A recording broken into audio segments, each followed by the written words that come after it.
Hello, everyone. Greetings and salutations. Welcome back to another episode of the Back of the Pack podcast. I am your host, Kyle Walker. Thank you for joining me as always. This was the weekend of the Westport St. Patrick's Day 4-miler, a fun race, a cold race, a wet race, as it was pretty darn chilly and rainy the morning of said race. But as much fun as we had at the race, we had way more fun afterwards. And I want to take a moment and just throw out a huge thank you to everyone who came to our 1-year birthday party, our 1-year anniversary, whatever you want to call it. We've now been doing this podcast for 1 full year, 50 episodes. This is going to be episode 51-ish or somewhere around there. But man, really, I can't thank you all enough for your support. It was so great seeing all the people who came out to Kelly's in Westport to celebrate the birthday with us. There was adult beverages, there were cupcakes, there was birthday cake, and there was singing. And producer Katie is now going to put in the audio of said singing. Go ahead and listen to this fiasco. This was fun. Happy birthday to you. Happy birthday to you. Happy birthday, back of the prize. Happy birthday to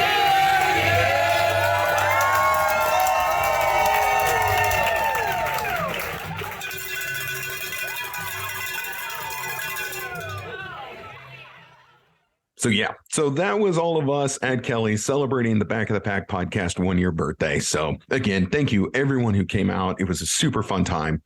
The race itself, like I said, cold and wet, 4-mile race. Other than that, we've done this course before. It's well known to all of us. Another great day. Good job to everyone who did the Westport St. Patrick's Day 4-miler. Great job to everyone who was downtown doing the Big 12 run.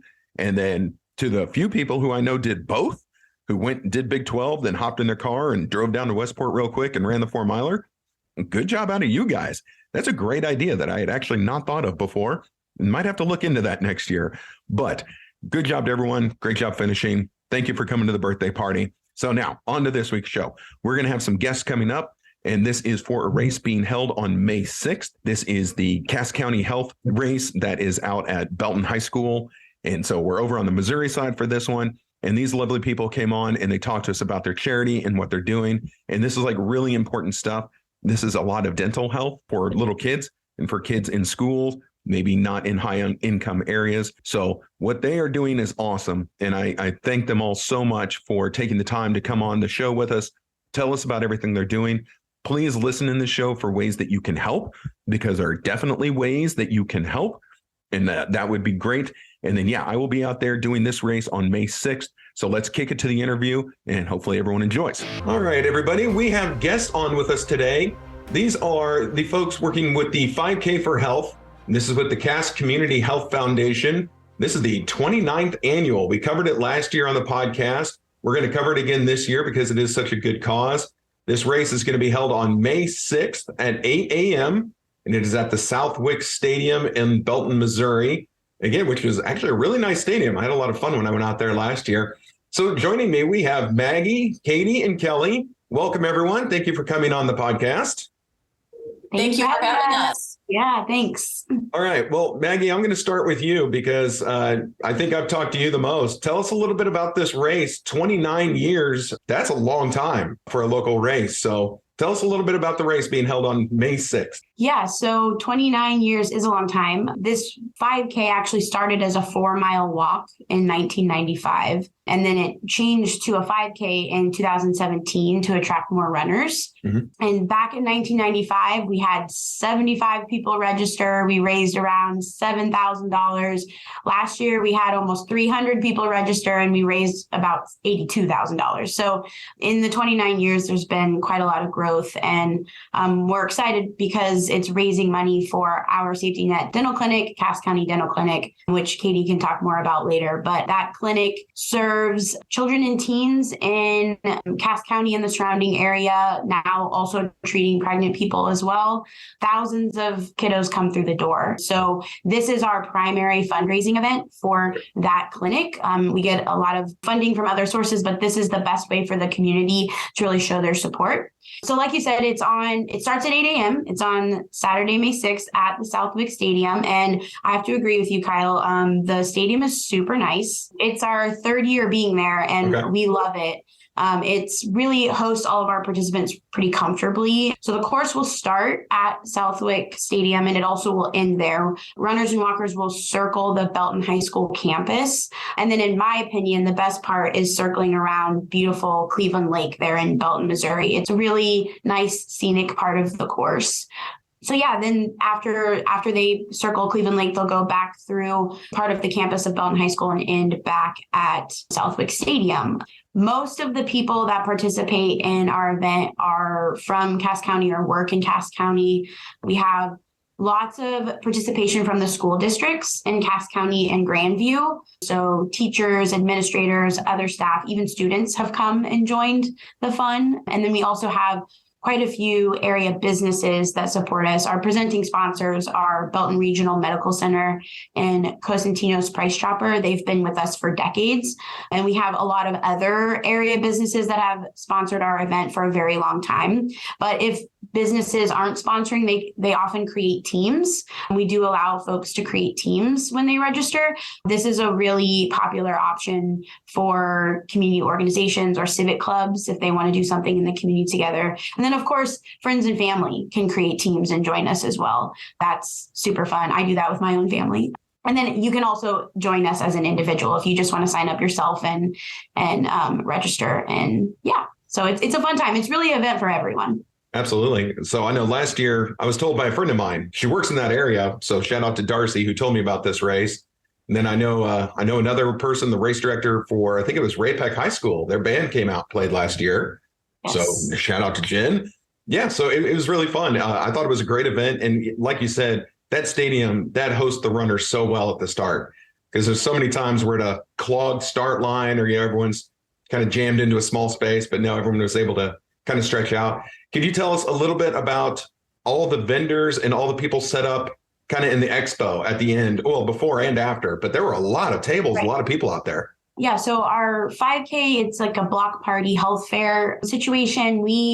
In the past, it's really grown into a whole event for the family. So in the past, we've had face painting and children's games, even massages, but there's a lot of vendors there that have freebies for our participants, including Cass County Dental Clinic. They usually have a table set up there and can hand out oral health information and maybe even a toothbrush here or there. So we have lots of vendors. Those are usually our sponsors or folks that have purchased a table to be a vendor at the event. So yeah, that happens the whole time. So they're there and set up ready for you to browse before we kick off, and they'll be there once you cross the finish line.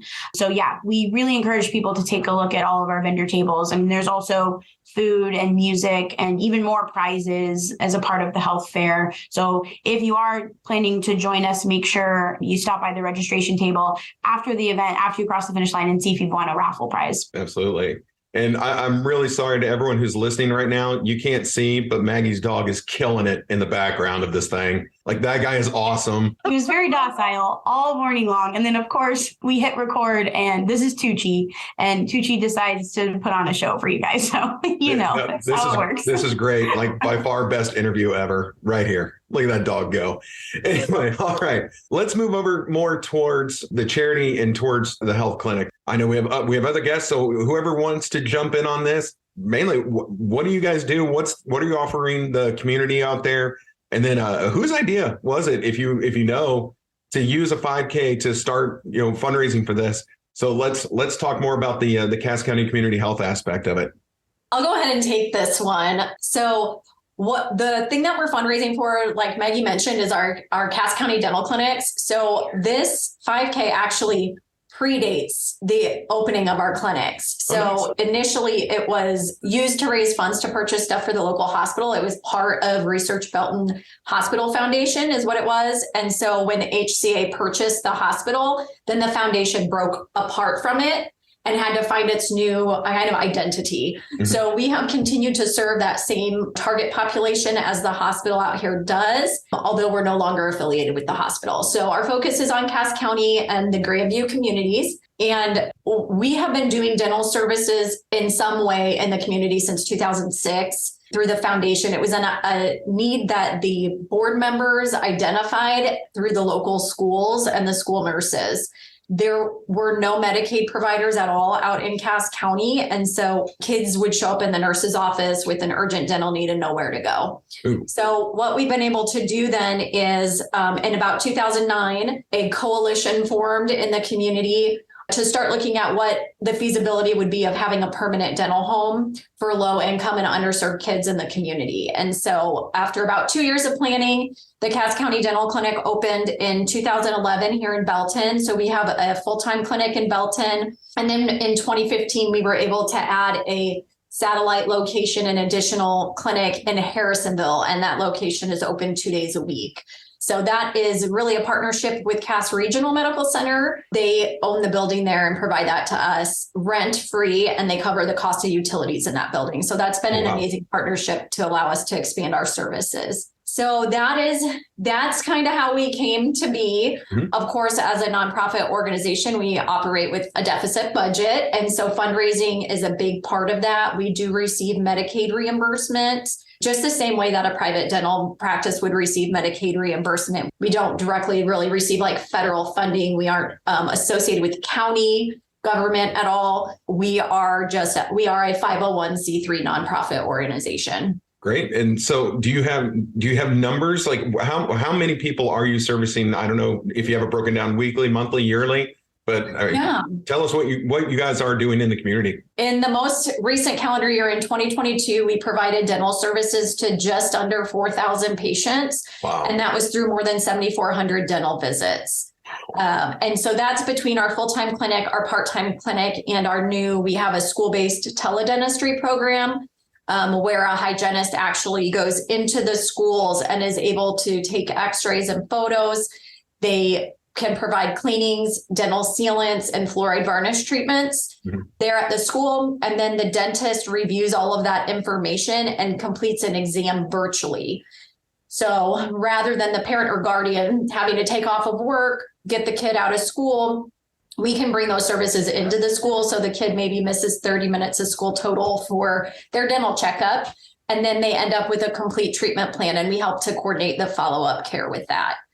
So that's what we're looking at number-wise. Last year, we served about 150 kids through the school-based portion of the program. Of course, some of those will then come into the clinic to get follow-up care. Some of them don't have any follow-up needs, which is what we're going for. Right. That's the ultimate goal, that eventually we'll just be able to continue to see them in school for their 6-month checkups. And it's really convenient for the families for sure by bringing those services to them. And was that the first year for this televisit to the schools? So we piloted the program in a very precarious time during the 2020-2021 school year. So we piloted then, and then we're able to expand just a little bit. And then this year we anticipate providing services to more children. Right now, this semester, we are out about 3 weeks out of each month at schools with a goal of seeing about 30 kids per school when we get in there. And so these are all the schools then in the Cass County district? So we are in the elementary schools in Belton, Grandview, Harrisonville Elementary, down in Drexel, as well as Pleasant Hill Primary School. Hopefully I didn't leave anyone out, but those are our primary focus for the program at this time. And then do people need to make appointments for that to have the kids looked at in school, or how do they get signed up? Yeah, so most of the schools have a consent form as part of their enrollment. It's kind of a preliminary interest form to find out if they're interested in the program. And then our outreach coordinator works to follow up with the families to determine whether they're eligible for the program and get them to complete their full paperwork, because they become a patient of the clinic. So we need their date of birth, their MoHealthNet ID number so that we can bill. And we need some specific consents about school-based services to make sure they understand that a dentist isn't there and it's the dental hygienist who's providing care there in the schools. It's a great program, a way for us to increase access in the community and catch kids who have trouble coming into a traditional dental visit. Yeah, absolutely. The fact they can do x-rays on site like that is impressive. Yes, they can. very, very cool what we can do with technology now. Now, in these schools, are you guys doing any kind of education to kids, So teaching the importance? absolutely. So in addition to the teledentistry program, we have the Cass Community Health Foundation has a pretty widespread school-based dental screening program. And so that is part of a partnership with the Missouri Department of Health and Senior Services. We collect data on students, and in turn, they provide us with the fluoride varnish as well as home care supplies. So that program involves a dental screening by a volunteer dentist or dental hygienist, education for all of the students at age appropriate levels for their oral health education. They get home care supplies to take with them. And then kids who have consent can also get 2 free fluoride varnish treatments during the school year. And so that's totally kind of separate from the teledentistry program. With that program, we use, upwards of 100 volunteers or more to help us make that program a success. And we will be screening close to 6,000 kids this year. And so that's a much broader program. It's a quick check, with a mirror and a flashlight at the kid's mouth. So we're looking for obvious decay in that, and then trying to help make sure that people are placed with a dental provider if they don't already have one. We find that about 1 in 4 to 1 in 5 kids that we screen through that program do have untreated tooth decay. Wow. Geez. Well, I mean, this is a great service that you guys are offering. Now, I was also threatened with some information here.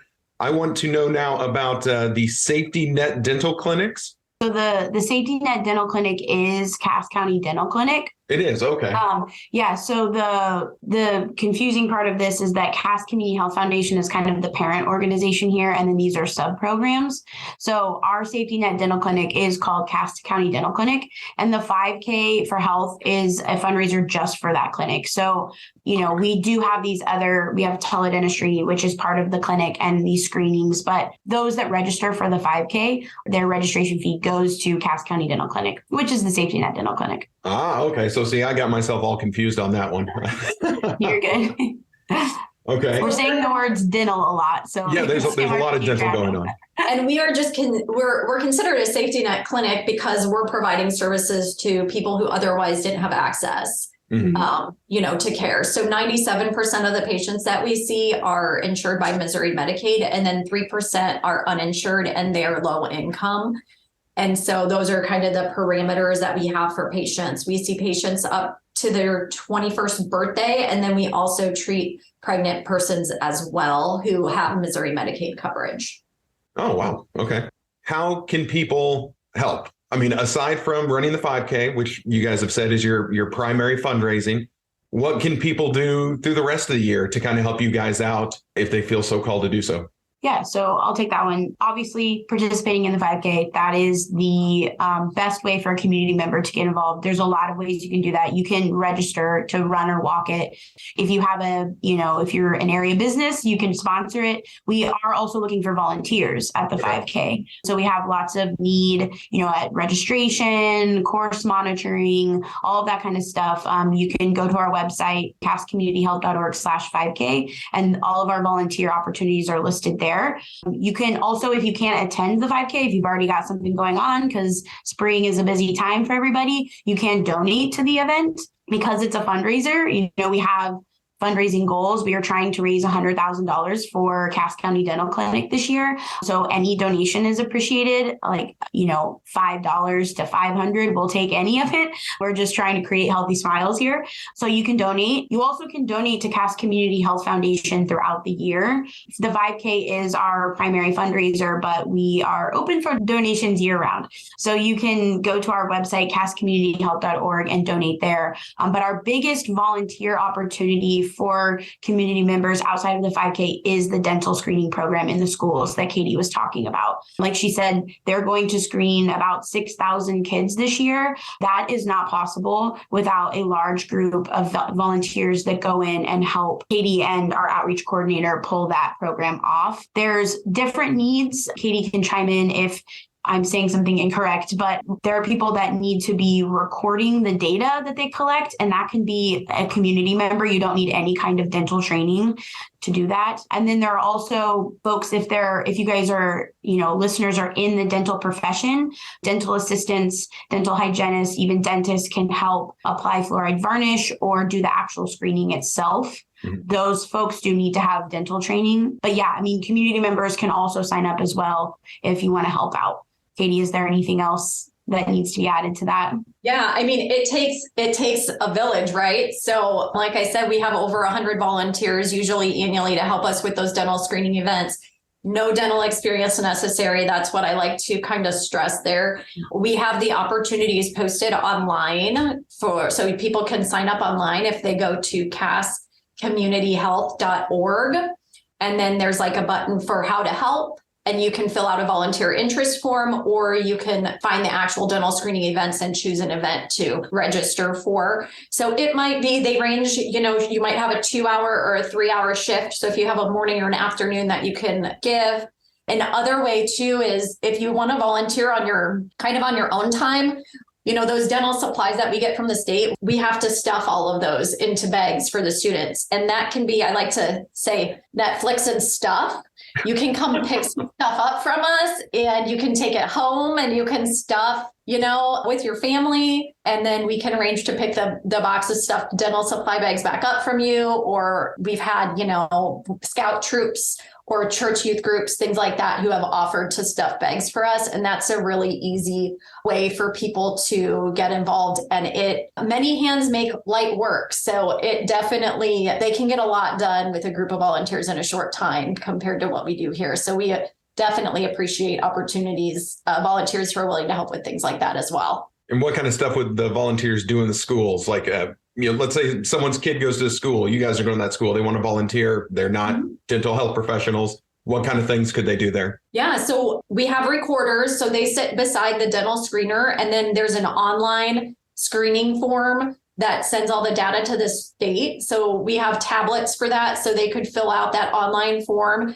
They can help just keep the kids kind of in line, keep the flow going, if you will. If they're comfortable on computers and with spreadsheets, they can take some of that data that we're collecting and put it in our spreadsheet too, that we send that final one to the nurse. And then we have a copy so that we know who needs follow-up following the screenings. We also do oral health education as part of that. And so even if they're not super well versed in oral health education for the younger kids, like kindergarten, first grade, preschool, we usually read Dr. Seuss's The Tooth Book. And so if they want to come out and read a book to students, they can do that. We have some dental puppets. And so there are definitely things that people can do to just help with that flow going and just help the day move smoothly. We can never have too many volunteers. So yeah, no, definitely not. Okay. Well, let's see. Is there anything else you guys want to cover before we wrap things up? I will mention, because we didn't really talk about the registration process a ton for this event, but I do want to mention that because it is a fundraising event, there's a $40 registration fee for everyone that participates, but every single dollar of that is going to the programs that we're talking about today. After you register, you do have the opportunity to fundraise for us. So in addition to that registration fee, you can ask family and friends to donate to your fundraising pages on our race site. So we would encourage people to do that. Plus, if you hit certain fundraising levels, you can get prizes like, I think there's a propane grill that you can win or a hydro flask. And our top individual fundraiser will get a Garmin Forerunner 245, I believe is what it's called. So there are incentives there for folks to help us reach our fundraising goal. But just wanted to make sure everybody knew that that is an opportunity. Of course, if you just register and pay your registration fee, we appreciate that because that is helpful to us in raising money for these kiddos. Yep, for sure. And so your goal this year is $100,000, correct? Do you know off the top of your head, what did you raise last year? It was just over 82,000. So we've set an ambitious goal, but we can do it. All right. Well, there we go. It's good that people know what we're aiming for here. So everyone who's listening needs to go get signed up and get themselves a fundraising team and see if we can't get to 100,000, because that'd be pretty sweet. And then I'm going to take all the credit for it. It's the power of this podcast. We're going to go with that. Yeah. I love that's it. what we're going to do. So, Awesome. Okay. Well, again, last chance. Anything you guys want to throw in there?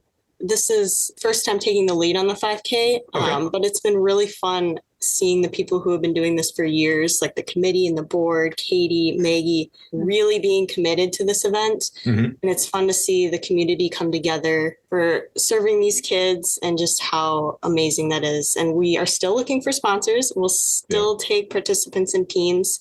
So go to our website and you can figure out all that information and sign up. Perfect. We actually have a race of our own coming up in September called the KC Hustle Run. And so that's brought to you by the Back of the Pack podcast and stuff. You guys are welcome to be a vendor, to come out, talk to people, have a booth set up. Again, no charge on that. If you guys are at all interested, we'd love to have you out and you can kind of spread the word. Again, I can give you more of that information, but we know it's going to be Sunday, September 17th. So, Okay. Yeah, Great. That's good to know. Thank you. yeah, we've got a 5K, 10K in Overland Park. So Okay. just for what that's worth, you guys are more than welcome to come out and talk to the folks. So, Yeah, that's great. Thank you. again, a huge thanks to them for coming on to the show this week. I really appreciate it. So I want everyone to come out to this race if at all possible. Please volunteer at the schools and with them if at all possible. And let's really show them support. And again, if all you can do is something monetarily, then I would encourage you to do so. So that is going to do it for this week's episode of the Back of the Pack podcast. Thank you all very much for joining us. Thank you for coming out to Westport. Thank you for helping the Cass County Health. And we will see you next week. I am your host, Kyle Walker. My pleasure as always. This show is produced by Katie O'Neill, and we're going to be back next week after the St. Patrick's Day run in Leawood, Kansas. That's the next 5K coming up for us. And then we are heading down the barrel of getting to the Liberty Half and then Rock the Parkway. And then for me, Boston. Dun, dun, dun. Oh, just a real quick little thing. On March 15th, which is coming right up here in a few days, I'm really going to be pumping out and hoping for you guys to finish this push to Boston. It is the National Boston, what they call it, like it's their official charity day. So if you were ever going to donate to someone running Boston, they want it to be on March 15th. That's like their big final 1 month away from the marathon push. And again, so the whole Boston Athletic Association and Boston organization, they're really going to be hitting hard on March 15th. So am I. And I mean, good Lord willing, we can get this charity bib taken care of on March 15th, and I don't have to ask you guys anymore. So just keep an eye out for that on March 15th. Be aware that that's coming. And if you can at all help, if you feel at all compelled to help me get to Boston, then let's make it that day. So awesome. Thank you guys very much. Again, much love to you, and we'll see you next week.